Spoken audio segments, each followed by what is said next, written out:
Japan का एक नन्हा सा बंदर पंच इंटरनेशनल हीरो बन गया है दोस्तों। अब तक तो आप सोशल मीडिया के जरिए इस बंदर की इमोशनल कहानी जान ही चुके होंगे, लेकिन सच पूछिए तो ये सिर्फ एक बंदर की कहानी नहीं है, बल्कि ये हर उस दिल की कहानी है जिसे कभी अपने ही लोगों ने ठुकरा दिया।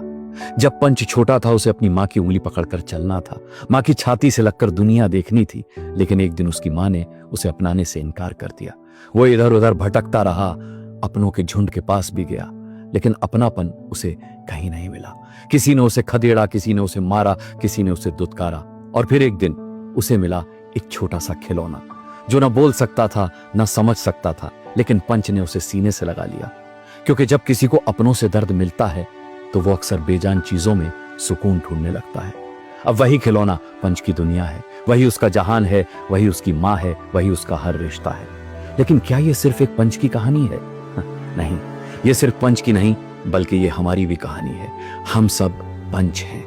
जब हमें हमारे अपने डिसोन कर देते हैं, जब कोई कह देता है कि मेरा अब तुमसे कोई वास्ता नहीं, जब हमारे रिश्ते शर्तों पर आकर टिक जाते हैं, तो हम भी कहीं और मन लगाने लगते हैं। कोई काम में डूब जाता है, कोई मोबाइल में, कोई सोशल मीडिया में, कोई पैसे कमाने में, कोई दिखावे में। कहने को तो हम सबसे कहते हैं कि मैं ठीक हूं, लेकिन सच ये है कि हम भी पंच की तरह एक खिलौने को सीने से लगाए बैठे होते हैं।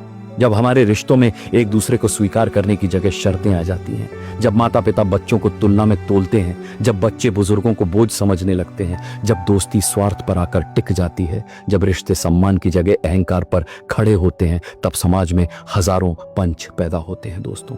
और हर पंच किसी न किसी खिलौने को पकड़कर जीना सीख लेता है, या यूं कहें कि बस अपने दर्द को ढकना सीख लेता है। दोस्तों, पंच की कहानी हमसे कह रही है कि किसी को इस हद तक अकेला मत छोड़ना कि वो बेजान चीजों में अपनापन ढूंढने लगे। रिश्ते सिर्फ खून से नहीं बनते, रिश्ते एक्सेप्टेंस से बनते हैं। किसी को अपनाना तो उसकी कमियों के साथ अपनाना।